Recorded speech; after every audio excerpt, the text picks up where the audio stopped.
না। বাবা, আমাদের সম্মুখে কুরবানি নাকি বলেন? জি, কুরবানি। তবে আমাদের কুরবানির নিয়ত যদি ভালো হয়, কুরবানি আল্লাহর দরবারে কবুল হয়ে যাবে। আর আমাদের নিয়ত যদি ভালো না হয়, উদ্দেশ্য যদি ভালো না হয়, আমাদের কুরবানি জগতের মধ্যে গোশত খাওয়া হবে, কুরবানি আল্লাহর দরবারে কবুল হবে না। আজকে বলবেন নিয়ত উদ্দেশ্য আবার কি? আজকে জগতের মধ্যে আমরা অনেকেই বলে, আজকে আমার 4টা সন্তান বিদেশে কাজ করতে আছে, আজকে আমি কুরবানি যদি না দিই তো আমার গ্রামের মধ্যে মান ও সম্মান থাকবে না, কুরবানি দিতে হবে। চিন্তা করে কি করে না? হ্যাঁ বাবা, আবার অনেকে বলে নতুন মেয়ের বিয়ে দিয়েছি, জামাই বাড়িতে আসবে, এবছর কুরবানি দিতে হবে, না দিলে জামাইয়ের কাছে মুখ থাকবে না, বলে কি বলে না? এই জন্য বাবা, পাড়া প্রতিবেশী, জামাই আর বেটা আর বৌমাকে খুশি করার জন্য কুরবানি দিয়েন না। কুরবানি যদি দিতে হয় আল্লাহকে রাজি করার জন্য দেন, আল্লাহকে খুশি করার জন্য দেন, আপনার কুরবানি আল্লাহর দরবারে কবুল হবে। জোরে বলেন সুবহানাল্লাহ। এই জন্য বাবারে, আমাদের মনের উদ্দেশ্য, মনের নিয়ত আমাদের ভালো হইতে হবে। নিয়ত যদি খারাপ হয়, আমাদের ইবাদত বান্দেগি নামাজ পর্যন্ত আল্লাহর দরবারে কবুল হবে না। আজকে জগতের মধ্যে মসজিদে আমরা যাই নামাজ পড়ার জন্য, এবার 10টা মানুষ নামাজের জন্য যায়। আজকে আপনাদেরকে বলে দিয়ে যায়, ওই 10টা মানুষে যে আল্লাহকে খুশি করার জন্য যায়, তা কিন্তু যায় না। আপনি বলবেন হুজুর, আমরা মসজিদে যাই, একই নিয়াত করি, জোহরের নামাজে গেলে জোহরের নিয়াত করি, আসরের নামাজে গেলে আসরের নামাজের নিয়াত করে, নওয়াইতু আন উসাল্লিয়া লিল্লাহি তাআলা আরবা রাকাতিস সালাতে, জোহর বা আসর আমরা এই নিয়াত করে। কিন্তু আমি বলবো না না, মসজিদে যতগুলো লোক যায় শুধুমাত্র আল্লাহকে খুশি করার জন্য যায় না, জগতের মানুষকেও খুশি করার জন্য যায়। মসজিদে যায় কেউ সেক্রেটারি হওয়ার জন্য, মসজিদে যায় কেউ ক্যাশিয়ার হওয়ার জন্য, মসজিদে যায় কেউ ভালো জামাই হওয়ার জন্য, মসজিদে যায় লোক দেখানোর জন্য, মসজিদে যায় ছেলে মেয়ের অত্যাচারের জন্য। এইরকম অনেকে আছে বাবজি ভাইরা, কিন্তু আল্লাহকে খুশি করার জন্য অনেকে কম যায়, খুবই কম যায়। রিটায়ার্ড হয়ে গেছে, 60 বছর পার হয়ে যায়, বাড়িতে বসে বসে পেপার পড়ছে। এখন সন্তান আর বৌমা বলতেছে, আব্বা গো, আজকে আপনি রিটায়ার্ড হয়ে গেছেন, মসজিদে যান, নামাজটা পড়েন, লোকে খারাপ বলে, দেখলে আমাকে লজ্জা লাগে, অতএব মসজিদে যা। এখন বাবা চিন্তা করে, আজকে আমি চাইতেছিলাম না, কিন্তু সন্তান আর বৌমা এমন ভাবে আমার পেছনে লেগেছে, মসজিদে যাইতেই হবে। এখন বৌমার সন্তান সর্বদা আপনার খিটির পিটির করে, এই জন্য মসজিদে যায়, কিন্তু আল্লাহর ভয়ে মসজিদে যায় না। সে যতই নিয়াত করুক না কেন, নওয়াইতু আন উসাল্লিয়া লিল্লাহি তাআলা আরবা রাকাতের সালাতে জোহর বা আসর যতই নিয়াত করুক না কেন, তার নিয়াতটা কিন্তু বাবা ট্রান্সলেশন হয়ে যাবে। তার নিয়াত হবে নওয়াইতু আন উসাল্লিয়া লিল্লাহি তাআলা আরবা রাকাতের সালাতে, ছেলে বউ মারা জ্বালাতে আমিও পারি না, এরাও ছেড়ে না, আল্লাহু আকবার। কথা বলেন না? তার নিয়াত কিন্তু আর ওই নিয়াত থাকবে না।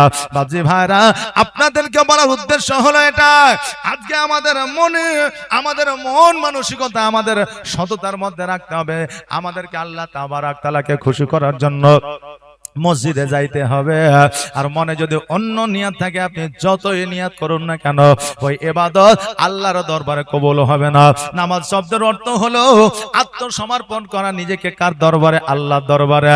আর আজকে বর্তমানে অনেক যুবক মসজিদে যায়, আর মসজিদে যাওয়ার পরে 5 ওয়াক্ত নামাজ পড়ে, ইমামের সঙ্গে মহব্বত রাখে, ভালোবাসা রাখে। আর যেমন যুবকের বিয়ে হয়ে যায়, মসজিদের দরওয়াজার কাছে আর দেখা যায় না। এখন ইমাম বলে, তুমি আসছো না কেন? বলে আর আসা হয় না। বলে কেন? বিয়ে করেছি, কাজকর্ম বেড়ে গেছে। বলে এতদিন তোমার কাজ ছিল না? বলেছিল। তবে মসজিদে এসেছো, এখন কেন আসে না? সে বলে এই জন্য আসি না, যে আগে আমি নামাজ পড়েছি, পাড়া প্রতিবেশী যেন আমাকে ভালো বলে, ভালো পরিবারে যেন আমার বিয়ে হয়ে যায়। স্বার্থ নিয়ে আল্লাহর দরবারে কোনোদিন আল্লাহর ইবাদত কবুল হয় না, এটা আমাদের জেনে নিতে হবে। একটা কুরবানি বাবা মহব্বতে হয়, কিন্তু ওই কুরবানির গোশত কতটা হবে এটা দেখে কুরবানি হয় না। এটা দেখে কুরবানি হয় না। আজকে বলে দিয়ে যায় হযরত ইব্রাহিম আলাইহিস সালাম বিছানায় শুয়ে আছে, আল্লাহ তাবারক তাআলা স্বপ্নের মাধ্যমে দেখাই দেয়া যায়, আরে আমার পয়গম্বর তোমার সবচাইতে প্রিয় জিনিসটাকে আমার দরবারে কুরবান করো। এবার বাবা সকালবেলা ঘুম থেকে জাগিয়া বুঝতে পারে না যে আমার সবচাইতে প্রিয় কাকে কুরবানি দেব। বাবারে আবার স্বপ্নের মাধ্যমে দেখায়, আবার স্বপ্নের মাধ্যমে দেখায়। এবার ইব্রাহিম আলাইহিস সালাম চিন্তা করে, আল্লাহ আমার নিজের সন্তানকে একমাত্র আমি ভালোবাসি, ওই সন্তানকে মনে হয় কুরবানি দিতে হবে। ওই সন্তানকে পাহাড়ের মধ্যে নিয়ে গেল, আপনার গলার মধ্য দিয়ে ছুরি চালার চেষ্টা করে, কিন্তু ছুরি চলে না। আর যখন আল্লাহ তাবারক তাআলা ইব্রাহিম আলাইহিস সালাম আপনার কাজে ইবাদতে যখন খুশি হয়ে গেল, হযরত ইসমাঈল আলাইহিস সালামকে সরাইয়া জান্নাতি দুম্বা এসে রেখে দিল, আর ওই দুম্বাটা যেন কুরবানি হয়ে গেল। জোরে বলেন সুবহানাল্লাহ। বাপজি ভাইরা আমার মায়েরা, সেই সময় যদি হযরত ইসমাঈল আলাইহিস সালাম কুরবানি হয়ে যেত, আজকে আমাদের সন্তানকে আমাদেরকে কুরবানি দিতে হইতো। হ্যাঁ বাবা, একটা সময় এমন ছিল আল্লাহর দরবারে আল্লাহকে সন্তুষ্টির জন্য যখন কুরবানি দেওয়া হতো, ওই কুরবানিটা আসমানে চলে যেত। যাদের কুরবানি কবুল হইতো না, তাদের কুরবানি জমিনের মধ্যে পড়ে থাকতো। এখনো ওই সিস্টেমটা যদি থাকতো, 100-র মধ্যে 99টা জমিনে থাকতো, সারা দেশে হয়তো একটা উঠতো, নাকি বলেন? সারা দেশে হয়তো একটা উঠতো। বাবারা, ইজ্জতের মালিক আমার আল্লাহ, এই জন্য আমার বান্দারা বেইজ্জত হবে। এই জন্য আমার আল্লাহ তাবারক তাআলা এই সিস্টেমকে যেন বাবা পরিবর্তন করে দিয়েছে। আল্লাহ আমাদের জন্য অনেক সিস্টেম পরিবর্তন করেছে, কিন্তু আমরা আমাদের সিস্টেম পরিবর্তন করতে পারি না। আল্লাহ তাবারক তাআলা বলে, বান্দা আজকে তুমি নামাজ ছেড়ে দিয়েছো, আমি তবুও তোমার প্রতি অ্যাকশন নিই না। আজকে তুমি ভালো কাজ করা ছেড়ে দিয়েছো, আমি তবুও তোমার প্রতি অ্যাকশন নিই না। আজকে তুমি কাবিরা গুনাহে লিপ্ত হয়েছো, জেনায় লিপ্ত হয়েছো, ব্যভিচারে লিপ্ত হয়েছো, আমি আল্লাহ তবুও তোমার প্রতি অ্যাকশন নিই না। তোমাকে রুজি দিয়েছি, অক্সিজেন দিয়েছি, তোমাকে সুস্থ শরীর দিয়েছি, তোমাকে পা দিয়েছি পঙ্গু করে দিই না, হাত দিয়েছি তোমাকে হ্যান্ডিক্যাপ করে দিই না। আজকে বান্দারে আমাকে একবার স্মরণ করে তুমি নিজের মন থেকে অন্তর থেকে যখন একবার ইস্তেগফার পড়ে নিবা, আমি আল্লাহ তোমাকে ক্ষমা করে দিব। জোরে বলেন সুবহানাল্লাহ। তোমার মতো এত ভালো, তোমার মতো এত ভালো কেউ তো আমায় বাসে না, তাই তো নবী আমি তোমার দিওয়ানা। ওকে শুনেছি কিতাবের লেখা,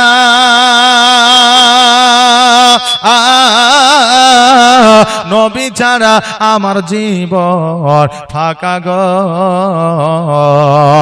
ওকে শুনেছি কিতাবের লেখা, নবী ছাড়াই আমার জীবন ফাঁকা গো। নবীজিকে ভালো না বাসিলে আল্লাহ পাওয়া যাবে না, তাই তো নবী আমি তোমার দিওয়ানা। তোমার মতো এত ভালো, তোমার মতো এত ভালো কেউ তো আমার বাসে না, তাই তো নবী আমি তোমার দিওয়ানা। আহারে, জগতের মধ্যে আপনার বিবিকে ভালোবাসবে, জগতের মধ্যে আপনার সন্তানকে ভালোবাসবে, জগতের মধ্যে পিতা মাতাকে ভালোবাসবে। সবার চাইতে নবীকে যতক্ষণ পর্যন্ত মন ও প্রাণ থেকে ভালোবাসতে পারবেন না, অতক্ষণ পর্যন্ত আপনার দ্বারা মুমিনতা অর্জন হবে না। একবার জোরে সুবহানাল্লাহ বলা যাবে না? আজকে বিবি বলবে আপনাকে অনেক ভালোবাসে, খুব ভালোবাসে, কিন্তু আজকে আপনি যদি মারা যান, ইন্তেকাল করেন, আপনাকে ঘরের ভিতরে নিয়ে যাবে না, খাটের উপরে শোয়াবে না, আপনাকে ভালো বিছানাও দিবে না, হয়তো গাছের তলায়, নইলে আপনাকে বাড়ির বাইরে রেখে দিবে।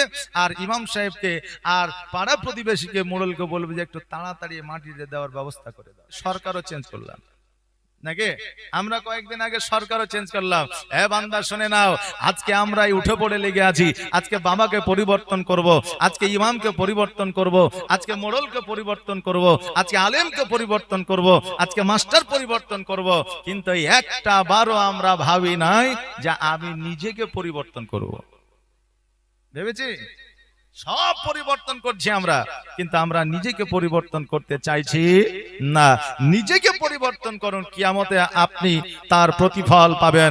অপরকে পরিবর্তন করবেন তো সে ফল পাবে, আপনি পাবেন না, আপনি পাবেন না। এই জন্য নিজেকে পরিবর্তন করুন, তার ফল কিয়ামতের দিন পাবেন। বেরাদার, মন মানসিকতা উদ্দেশ্য যদি আমাদের ভালো হয়, আল্লাহ তাবারাক তাআলা বলে যে খুলিকাল ইনসানু দাইফা, তোমাকে অতি দুর্বল করে জগতের মধ্যে পাঠিয়েছি, একটা সময়সীমা লিপিবদ্ধ করে দিয়ে পাঠিয়েছি।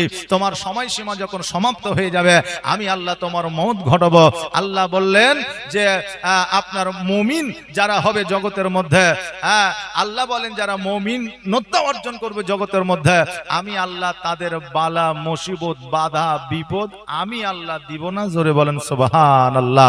বাপজি ভাইরা আমার মায়না, তাই আপনাদেরকে বলবো আপনি নিজেকে পরিবর্তন করুন, নিজের মনকে সততার মধ্যে রাখুন, নিজের মনটাকে আপনার গুনাহ থেকে বাঁচিয়ে রাখুন। দেখবেন আল্লাহ তাবারাক তাআলা প্রত্যেকটা বিপদ আপদ থেকে আপনাকে বাঁচিয়ে নেবে ইনশাআল্লাহ। একবার আওয়াজ দিয়ে বলে, কেননা বাবাজি ভাইরা জগতের মধ্যে আমরা আজকে এত ভয় ভীতি নিয়ে আমরা চলাফেরা করে, আমরা রাস্তাঘাটে যখন চলাফেরা করে আমাদের মনের মধ্যে একটা চিন্তা ধারণা থাকে, কোন সময় যেন অ্যাক্সিডেন্ট না হয়ে যায়, কোন গাড়ি যেন আমাকে ধাক্কা না মেরে দেয়। কেন না,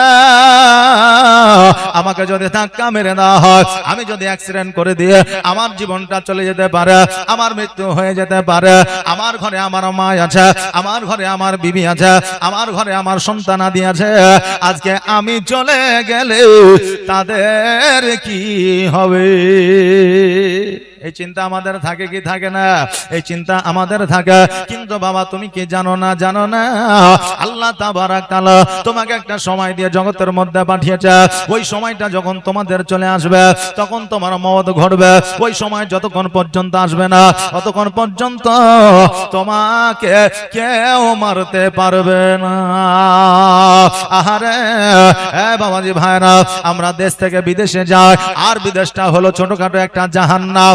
আমার নবী বলে দিয়েছে, গ্রামে গঞ্জে শহরে যখন তুমি নিজে বাড়ির কাছে বসবাস করবে, সেই জায়গাটায় যে সুখ পাওয়া যায়, সেই জায়গাটায় যে শান্তি পাওয়া যায়, বিদেশে কোনোদিনও পাওয়া যাবে না।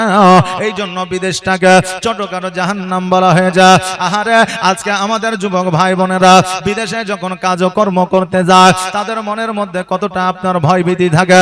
বিদেশে যখন কর্মের জন্য চলে যায়, মায়ের কথা মনে পড়ে, বিবির কথা মনে পড়ে, সন্তানের কথা মনে পড়ে। এ মনে পড়ার পরে মনের মধ্যে যন্ত্রণা ব্যথা বেদনা লুকায়া রাখিয়া ওই বিদেশেতে 6 মাস 7 মাস ধরে পড়ে থাকতে হয়। আজকে ওই এলাকার মানুষ যারা আছে তারা যেটা বলে তাদেরকে শুনতে হয়, কেননা আজকে তারা বিদেশি। এই জন্য আমার নবীজি বলে দিয়েছে বিদেশটা হলো ছোটখাটো জাহান্নাম। এই জন্য বাবা আমার নবী বলে দিয়েছে ব্যবসা করো, আমার নবী বলে দিয়েছে বাণিজ্য করো, আমার নবী বলেছে ছোটখাটো যেমন করে হোক একটা ব্যবসা তুমি তৈরি করো, বাড়িতে ডাল ভাত খেয়ে তুমি জীবন যাপন করো, ওই বাড়িটা আল্লাহ তরফ থেকে জান্নাত হয়ে যাবে। জোরে বলেন সুবহানাল্লাহ। বাবা যে একজন ব্যবসায়িক বাণিজ্যিক ব্যবসা করতে গিয়েছে, এখন ফাঁকা মরুভূমিতে, খালি মরুভূমিতে রাস্তা দিয়ে যেন পথ বেয়ে আপনার চলে আসছে। ওই মরুভূমির মধ্যে দেখা যায় একটা আমের গাছ আপনার আছে। আহারে ওই বান্দা ওই আমের গাছের ছায়াতে আপনার বসে আছে। আমের গাছের ছায়াতে বসে থাকতে থাকতে হঠাৎ করে ওই গাছ থেকে একটা আম পড়ে গেল। আর আমটা যখন পড়লো, ওই বান্দা ছুটে গিয়ে আমটা কুড়ায় নিয়ে আসলো। আমটা কুড়ায় নিয়ে আসার পরে দেখছে যেন আমটা পেকে গিয়েছে। আম যখন পেকে গিয়েছে, এই আমটা খাওয়া যায়, কারণ মরুভূমির মধ্যে একটা গাছ, এই গাছের মালিক হয়তো নাই। এখন আমের সিজন চলছে না জি? হায় রে আম! এ আম হলো আল্লাহর তরফ থেকে একটা নিয়ামত। এই আমটা খেলে অনেক স্বাদ পাওয়া যায়, শরীরের অনেক উপকার হয়। ওই আল্লাহ বান্দাকে তৈরি করলে এত বুদ্ধি এত বিদ্যা এত সুন্দর করে, আর এই মানুষ আল্লাহর নিয়ামতের সাথে গাদ্দারি করে। কেননা আমের পাকার সময় হইল না, আপনার কত রকম স্প্রে করে ওই আম পাকায়া মানুষের মধ্যে বিক্রি করে শেষ করে দেওয়া হইল। হয়েছে না? হয় রে জি, ব্যবসায়ীরা আবার রেগে যায় না। কেননা আমি আপনাদের বলতে চাই, এটা হলো আল্লাহর তরফ থেকে নিয়ামত। এই আল্লাহর নিয়ামতকে তুমি অপব্যবহার করছো, এই জন্য আল্লাহর দরবারে তোমাকে জবাব দিতে হবে। বাবারে, বলার উদ্দেশ্য হলো এটা, আম যখন পেকে যায়, ওই আমে আপনার বড় স্বাদ পাওয়া যায়। ওই আমটাকে ওই বাবা বাণিজ্যিক আপনার ওই ব্যবসায়িকটা আপনার আমটা খেয়ে ফেলেছে, আর আম খাওয়ার পরে দেখবেন আমের মধ্যে একটা আঠি পাওয়া যায়। আপনারা দেখি কি বলে যে আঠি বলে, তো অনেক জায়গায় কলি বলে, কুলি বলে, ওটা হয়তো ছোট্ট কালে মনে বলে, আম যখন ছোট থাকে নাকি। হ্যাঁ, সুবহানাল্লাহ। ওই আঠিটাকে আপনার ভালোভাবে খাওয়ার পরে আঠিটাকে বাবা চালিয়ে দিয়েছে, আর যেমনই চালিয়ে দেওয়া হঠাৎ করে একটা জিনের আবির্ভাব হয়েছে। জিন বাবা জগতের মধ্যে চলাফেরা করে, কারণ আল্লাহ তাবারাক তাআলা জিন তৈরি করেছে, ইনসান তৈরি করেছে। ওই জিন আর ইনসান জগতের মধ্যে বসবাস করে। আজকে মানুষকে জিনেরা দেখতে পায়, কিন্তু মানুষে জিন দেখতে পায় না। যার কপালে একমাত্র আল্লাহ লিখে দিয়েছে এই বান্দা জিন দেখতে পাবে, ওই একমাত্র বান্দাই দেখতে পাবে, দ্বিতীয় বান্দা দেখতে পাবে না। তকদির নসিবে যার লেখা আছে সেই দেখতে পাবে।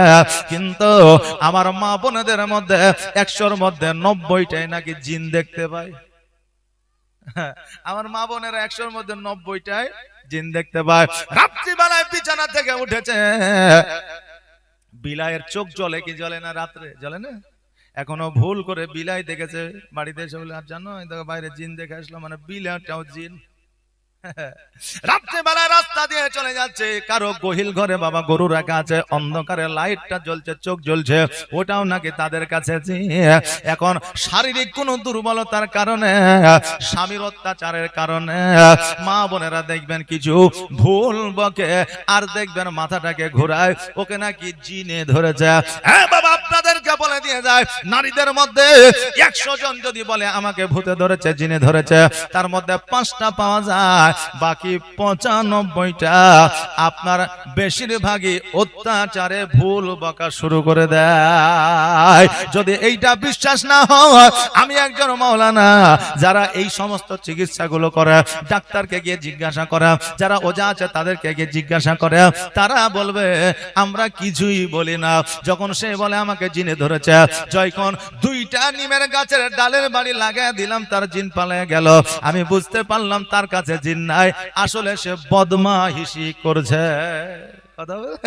এইরকম বাবা থাকে। আজকে আপনাদেরকে বলে দিয়ে যায়, ওই বান্দা যখন আটিটা ফেলে দিল, সঙ্গে সঙ্গে জিনের আবির্ভাব ঘটলো। এবার ওই জিন জলদি করে গিয়ে তার গলাটাকে টিপে ধরতে যাচ্ছে। ওই বান্দা বলছে, জিন রে, তুমি আমার গলাটা আজকে টিপতে আসছো, কারণটা কে? সে বলতে যে, শোনো, আজকে তুমি আমের আটিটা যে ফেলেছো, তুমি কত বড় ভুল করেছো, তুমি কি দেখেছো? বলে কি ভুল? বলে আজকে আমার ছোট্ট একটা বাচ্চা এই জায়গায় শুয়েছিল। আজকে বাবা আপনাকে বলে দিয়ে যায়, আমাদের মা বোনেদের গর্ভ থেকে সন্তান যখন আসে, ওই সন্তানটা ছোট্ট করে কোনো আঘাত পাইলে সন্তানটার ক্ষতি হয়ে যেতে পারে। আজকে যেমন আমার মা বোনেরা দুনিয়ার মধ্যে সন্তান প্রসব করে, ওই রকম জিনেরাও সন্তান প্রসব করে। এবার ওই জিন বলতেছে, এই জায়গায় আমার ছোট্ট একটা বাচ্চার সন্তান শুয়ে ছিল, আর তুমি যে আমের আঠিটা ফেলিয়েছ, ওই আমের আঠিটা আমার সন্তানের বুকের উপরে গিয়ে পড়েছে, আর আমার সন্তানটা ইহ জগৎ ছেড়ে পর জগৎ গমন করেছে। আমার সন্তানটা মারা গিয়েছে, এই জন্য আমি তোমাকেও বাঁচিয়ে রাখবো না, কারণ জানের বদলে জান, মৃত্যুর বদলে মৃত্যু। আমার সন্তানকে তুমি মেরেছো, আমি আজকে তোমাকেও মারবো। আজকে ওই বান্দা বলতে চায়, শোনো গো, আমি খোদার কসম করে বলি, আমার এই আঠিটা ফেলার কারণে তোমার সন্তান ইন্তেকাল করবে এটা আমি জানি না, তোমার সন্তান মারা যাবে এটা আমি বুঝতে পারি না। যদি আমি বুঝতে পারতাম তবে আটিটা আমি ফেলতাম না। তবে শোনো, আবার না জানার কারণে আজকে এই ঘটনা ঘটে গেছে। জিন বলতেছে না না, আমি এই অবস্থায় তোমাকে ছাড়তে পারবো না, আজকে নির্ঘাত তোমার মওত হবে। ওই বান্দা দুই চোখের পানি ছেড়ে দিয়ে বলে, শোনো রে, আজকে আমি বাণিজ্য করে আমার বাড়ির দিকে যাইতেছিল, আজকে আমার সন্তান আমার দিকে তাকায় বসে আছে, আমার বিবি আমার দিকে তাকায় বসে আছে, গ্রামবাসী প্রতিবেশী আমার দিকে তাকায় বসে আছে। আরে জি, আজকে আমার বিবি সন্তানকে নিয়ে লালন পালন করে বড় করছে, কোন দোকানে বাকি হয়ে গেছে, কারো কাছে টাকা ধার হয়ে গেছে, আজকে ওই ধারগুলো আমাকে পরিশোধ করতে হবে, আমার সঙ্গে যারা বাণিজ্য করতে ছিল তাদেরকে পরিশোধ করতে হবে। যেন শোনো, আমাকে একটা মাস কি সময় দেওয়া যাবে না। জিন বলল না, মানুষ অতি চালাক, আজকে তুমি চলে যাবো বলে তুমি আগামীতে আর তুমি আমার কাছে আসবে না, কোন ওজার কাছে যাবে, কোন আলেমের কাছে যাবে, কোন না কোন কোরআনের আয়াত দিয়া আজকে আমাকে তুমি বন্দী করবে, অতএব তোমাকে ছাড়া যাবে না। বাবা শোনো, আজকে জগতের মধ্যে আল্লাহ তাবারক তাআলা যেটাই তৈরি করেছে সব চাইতে বেশি চালাক হলো এই আল্লাহর বান্দা। একবার জোরে বলেন সুবহানাল্লাহ। এই যে মানুষ চালাক বেশি কিনা, এই মানুষকে আল্লাহ তৈরি করলো, কিন্তু এই মানুষই আল্লাহর সঙ্গে একদিন চালাকি করবে। মানুষকে কে বানালো? আল্লাহ।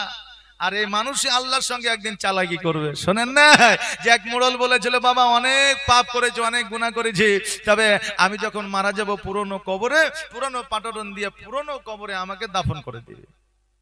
এখন ওই মোড়লকে বললেন পুরনো কবরে পুরনো কাফন দিয়ে যখন দাফন করেছে, মুনকার নাকির এসে হাজির, বলছে মান রব্বুকা, তোমার রবকে? তো ঘুরিয়ে বলছে কবর। কবর বলছে কবর। আল্লাহর ফারিস্তারা বলছে কবর মানে এই তো আসলা, তোমার হিসাব নিয়ে আমি হাজির হলাম। বলে তুমি কি দেখতে পাও না পুরনো কাফন, পুরনো কবর, পুরনো পাটাটন, পুরনো মাটি তুমি দেখতে পাও না? এখন আল্লাহর ফারিস্তা আল্লাহকে বলছে, আল্লাহ গো, আপনার বান্দা বলছে যে কবর, কবর মানে একবার নাকি হিসাব হয়ে গেছে। আল্লাহ বলছে, ফারিস্তা তুই বুঝতে পারছিস না, ও জগতেও চালাকি করেছে, তাই কবরে আমার সাথেও চালাকি করার চেষ্টা করছে। তো মানুষ এইরকম বান্দা যে আল্লাহ তৈরি করলো, আর এই বান্দা আল্লাহর সঙ্গেও চালাকি করবে বেরাদার। এই জন্য আল্লাহর সঙ্গে কোনোদিন পাল্লা দিয়ে কেউ পারেনি, কিয়ামত পর্যন্ত পারবে না। জোরে বলেন সুবহানাল্লাহ। এবার ওই বান্দা বলল, জিন শোনো, আমাকে একটু ছাড় দিয়ে দাও, একটা মাস সময় দেওয়া যাবে না? বলল না না, এক মাস সময় দেওয়া যাবে না। এবার কাগতি মিনতি করে যখন বলতে লাগলো, আমার বাড়িতে ছোট্ট ছোট্ট বাচ্চা আছে, তারা আব্বা আব্বা বলে কাঁদবে, আব্বা আব্বা বলে ডাকবে, আমি ওই সন্তানদের দেখা করতে পারবো না, ওই সন্তানদের বুকে নিয়ে আদর করতে পারবো না, আমার সন্তানরা অনেক ব্যথা বেদনা পাবে। আজকে তোমার যে সন্তান ইন্তেকাল করেছে, আমার ওই রকম সন্তান বাড়িতে আছে, আজকে তুমি সন্তান ইন্তেকালের জন্য আজকে তুমি ব্যথায় ব্যথিত হয়ে আছো, আজকে আমার তুমি মৃত্যুদণ্ড দিতে চাইছো, আজকে ওই রকম সন্তান আমার বাড়িতে আছে, তারাও ব্যথায় ব্যথিত হয়ে যাবে। তোমার মধ্যে আর আমার মধ্যে কোনো তফাৎ থাকবে না। জিন বলল, শোনো রে,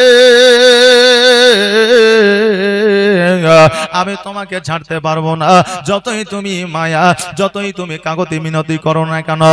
বাবাজি ভাইরা, জগতের মধ্যে ভাইয়ের চাইতে, বোনের চাইতে, বিবির চাইতে, জগতের মধ্যে বন্ধুর চাইতে, জগতের মধ্যে আত্মীয় স্বজনের চাইতে, জগতের মধ্যে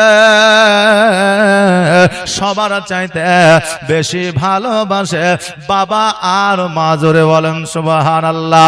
এই বাবা মার চাইতে পৃথিবীতে কেউ ভালোবাসতে আপনাকে পারে না।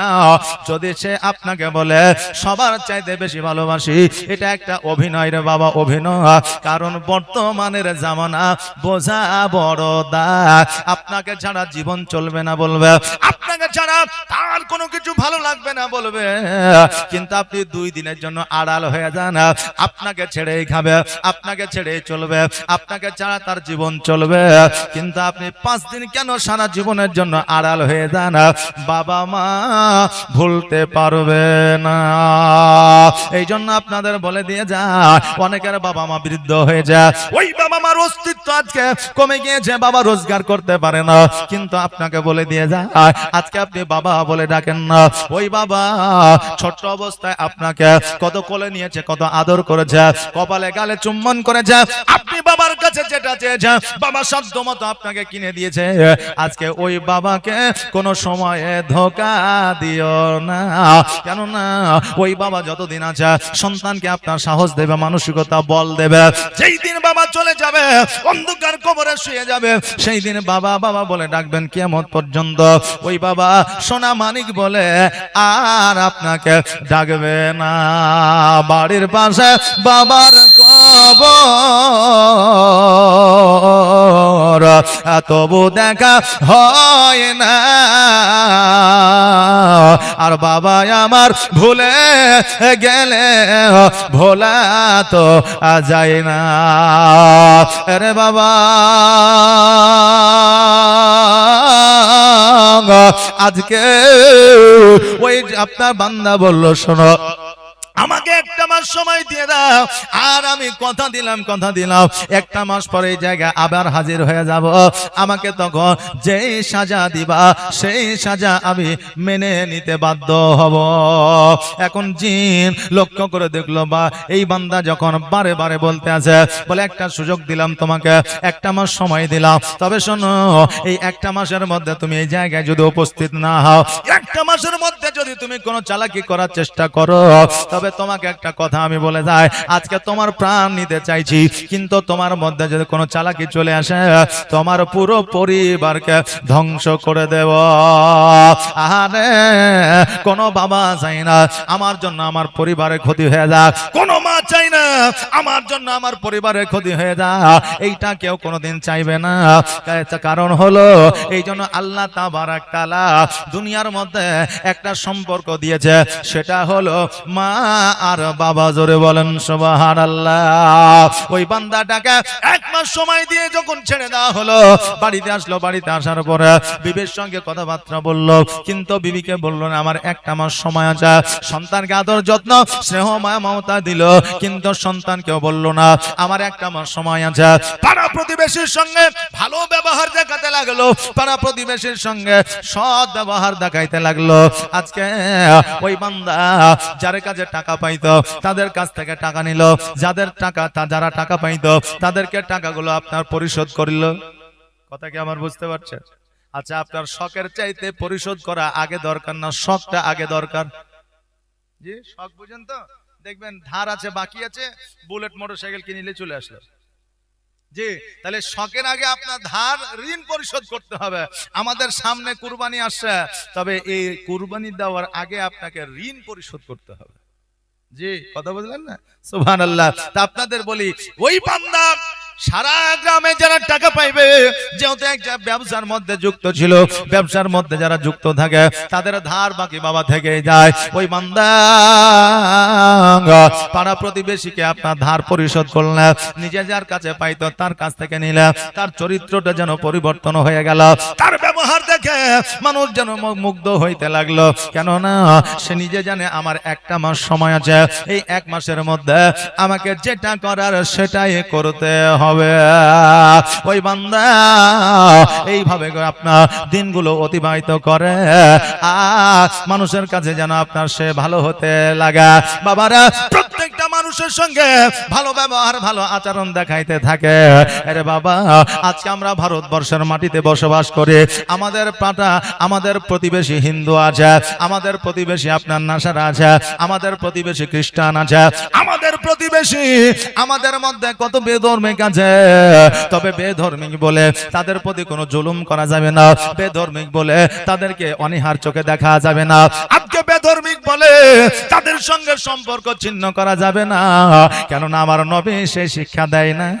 আমার নবী বলে দিয়েছে, হে আমার উম্মত উম্মতি, যে ধর্মের মানুষই হোক না কেন তারা নিজেরা নিজেদের ধর্ম করবে, তবে প্রতিবেশী হইয়া তাকে কোনো প্রকারে কষ্ট দিও না। কারণ তুমি মানুষ হইয়া মানুষকে যদি কষ্ট দাও, তোমার কোনো ইবাদত আল্লাহর দরবারে কবুল হবে না। এই জন্য জগতের কবি বলে দিয়েছে, আমি মানুষ হইয়া জন্ম লইয়া মানুষে করিলাম কি, আমি নবী না চিনিলাম কি ভুল করিলাম, নবী না চিনিলাম কি ভুল করিলাম, ঝুলিতে ভরিলাম কি, আমি মানুষ হইয়া জন্ম লইয়া মানুষে করিলাম কি। বাবা, ওই বান্দা যখন 1 মাস পুষতে একদিন বাকি আছে, ওই জায়গাতে আপনার চলতে আরম্ভ করেছে, বিবিকে বলে গেল, বিবি রে, আমি 1 মাসের মধ্যে যদি ফিরে না আসে, তবে আমার পথ চেয়ে আর থাকিও না, আমার 40টা চারম তোমরা করে ফেলিও, কেন না আমি বাণিজ্যে যাইতেছি, কখন আমার মওত আল্লাহ দেবে এটা আমি নিজেও জানি না, কেউ বলতে পারবে না। হ্যাঁ বিবি শোনো, আজকে আমি বাণিজ্যের জন্য গেলাম, আমি ফিরে আসবো কিনা এর কোনো গ্যারান্টি নাই। বিবিকে বলে যাইতে পারতে, কিন্তু বিবিকে বললেন না, বিবিকে বললে হয়তো বিবি ছাড়তো না, সন্তানকে বললে সন্তান হয়তো যেতে দিত না। এই জন্য কাউকে কিছু না বলিয়া আজকে আপনার ওই বান্দা বিবিকে সান্ত্বনা দিয়ে ওই জায়গাতে আপনার হাজির হয়ে গেল। হাজির হয়ে যাওয়ার পরে একজন বান্দা নুরানিময় চেহারা নিয়ে যেন হাজির হয়েছে। ওই বান্দা বলতে যে, শোনো গো, আজকে এই জায়গায় আমার একাই আসার কথা, আজকে আপনি কোথা থেকে আসলে, আপনার বাড়ি কোথায়, আপনার নামটা কি? সে বলল, শোনো, আজকে আমি এই জায়গায় এসেছি মানুষ রূপে, কিন্তু আমি মানুষ নয়, আমি হলাম আল্লাহর ফেরেশতা জিবরিল। জোরে বলেন সুবহানাল্লাহ। হ্যাঁ জিবরিল, এই জায়গায় হাজির হয়েছে কারণটা কি? জিবরিল বলে, শোনো, আজকে একটা মাসে তুমি নামাজ পড়েছো, রোজা করেছো, মানুষের সঙ্গে সদ্ব্যবহার দেখিয়েছ, বিবির সঙ্গে সদ্ব্যবহার দেখিয়েছ, সন্তানদের সঙ্গে সদ্ব্যবহার দেখিয়েছ, এই জন্য আল্লাহ খুশি হয়েছে। আর এই জায়গা তুমি কেন হাজির হয়েছে এটা আমিও জানি, আল্লাহও জানে। আর আমার আল্লাহ তোমার কাছে পাঠিয়েছে যেন তোমার কোনো বিপদ না হয়। জোরে বলেন সুবহানাল্লাহ। ওই বান্দা এবার বলতে আছে, এই জায়গায় জিন আমাকে হত্যা করবে, এই জায়গায় জিন আমাকে মারবে, কারণ তার সন্তানকে আমি মেরে দিয়েছে। জিবরিল বলে, শোনো রে, আল্লাহ তাবারক তাআলা সেই জন্য আমাকে এই জায়গায় পাঠিয়েছে। এবার কিছুক্ষণ পরে জিনের আবির্ভাব ঘটলো। জিন বলল, বান্দা তুমি এসেছো কথা মতো, অতএব তোমাকে ছাড় দেওয়া যাবে না। আল্লাহর ফেরেশতা বলল, শোনো রে জিন, আজকে আল্লাহর তরফ থেকে আমি এসেছি, এই বান্দাকে মারা যাবে না। জিন বলল, এমন একটা কথা, এমন একটা উক্তি, এমন একটা যুক্তি আমাকে দাও, যেই কথার কারণে আমি এই বান্দাকে মারতে যাব না। জিবরিল আমি এমন একটা কথা বলল, শোনো, আমরা একজন জগতের মধ্যে 3 ভাই ছিল, 3 ভাইয়ের মধ্যে 2 ভাইয়ের অতি লোভ ছিল, এই লোভের কারণে আপনার কুকুর বানিয়ে কুকুর হয়ে গিয়েছিল মানুষ থেকে। এই জন্য জিন তোমাকে বলে দিয়ে যায়, এই মানুষটার কোনো লোভ লালসা না, অতএব এর কোনো শাস্তি নয়, অতএব তুমি যে শাস্তি দিব বলেছ সেটা থেকে তুমি পরিত্রাণ দিয়ে দাও। আচ্ছা, জগতের মধ্যে জিন বলেন আর মানুষ বলেন, আল্লাহর ফেরেশতা দেখিলে কার মনটা নরম হবে না? প্রত্যেকের মন বাবা নরম হয়ে যাবে। আমার বলার উদ্দেশ্য হলো এটা, আজকে আপনারা জগতের মধ্যে এসেছেন, আমি এসেছি, সবার আগে আমাদের জীবনটা, আমাদের মনটা যদি পরিবর্তন করতে পারি, এই জগৎ মঙ্গল হবে, পরের জগৎ অমঙ্গল হবে। কেননা কার কখন মওত হবে কেউ বলতে পারবে না। আজকে জগতে আমরা আছি, কালকে নাও থাকতে পারে, আমাদের রাত্রিটা পার হতেও পারে, না হতেও পারে, মত হয়ে যেতে পারে। এই মতের খবর বাবা কারো জানা নাই। কোন জমিনের মাটি আমার হবে গোরস্থান, কাদের চোখের জলে আমি পাইব পরিত্রাণ। কোন জমিনের মাটি আমার হবে গোরস্থান, কার কাঁধে চড়ে আমি কবর দেশে যাব, জানি না কার মনা যাতে খোদার ঘম পাব, কার কাঁধে চড়ে আমি কবর দেশে যাব, জানি না কার মনা যাতে খোদার ঘম পাব, কার কারণে করবে ক্ষমা,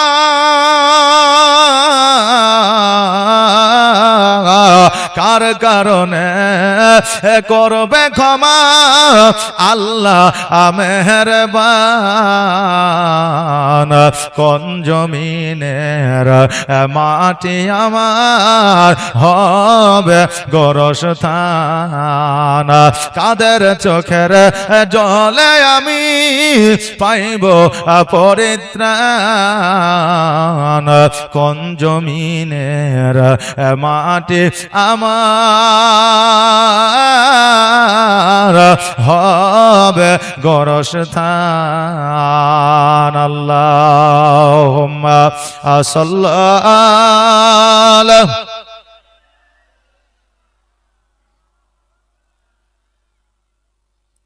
ওয়ালা আলি সাইয়্যিদিনা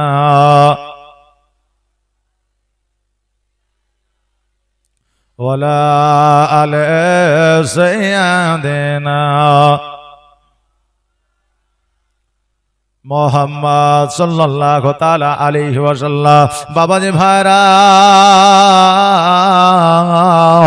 বলার উদ্দেশ্য হলো এটা, আজকে আমরা জগতের মধ্যে এসেছি, আমাদের মন মানসিকতা, আমাদের নিয়ত যদি ভালো হয় তবে আপনাকে বলে দিয়ে যায় যে আমাদের বালা মুসিবত বিপদ আপদ আসবে না। আল্লাহ বলে, বান্দা যারা আমার মুমিন হয়ে যায়, মুত্তাকিন হয়ে যায়, ওলি হয়ে যায়, তাদের মানসান সৌকাত আমি তাদের দায়িত্বখানা আমি আল্লাহ নিজেই নিয়ে রাখি। জোরে বলেন সুবহানাল্লাহ। বাপজি ভাইরা, হযরত ইব্রাহিম আলাইহিস সালামকে যখন বাবা আগুনের মধ্যে ফেলে দেওয়া হয়েছিল, অগ্নির মধ্যে ফেলে দেওয়া হয়েছিল, তিনি কিন্তু বাবা ভয় করেন নাই। করেছিল? আগুনে ফেলে দিলে আমি তো ঝলসে যাব, পুড়ে যাব, সানা হয়ে যাব, আমার মাংস হাড্ডি গুলা থাকবে না। ওই আগুনটা একদিন, 2 দিন, 5 দিন ধরে নয় রে বাবা, বহুদিন ধরে ওই আগুনটাকে আপনার জ্বালিয়ে রাখা হয়েছিল। কেননা আগুনের মধ্যে ইব্রাহিম আলাইহিস সালামকে যদি একবার ফেলে দেওয়া হয় তবে ইব্রাহিম আলাইহিস সালাম আর বাঁচবে না। আর ইব্রাহিম আলাইহিস সালাম যদি না বাঁচে, আজকে আমাদের মধ্যে কোন রকমের বিভেদ বিভ্রান্ত থাকবে না। এই জন্য ইব্রাহিম আলাইহিস সালামকে আপনার খেজুর গাছে বেঁধে রেখেছিলেন, আর পরে আগুনের মধ্যে আপনার ফেলে দেওয়া হয়েছিল। এবার আগুনের মধ্যে যখন ইব্রাহিম আলাইহিস সালামকে ফেলে দেওয়া হলো, ওই অগ্নিটা আল্লাহর জান্নাতের বাগান, ফুলের বাগান হয়ে দাঁড়ালো। জোরে বলেন সুবহানাল্লাহ।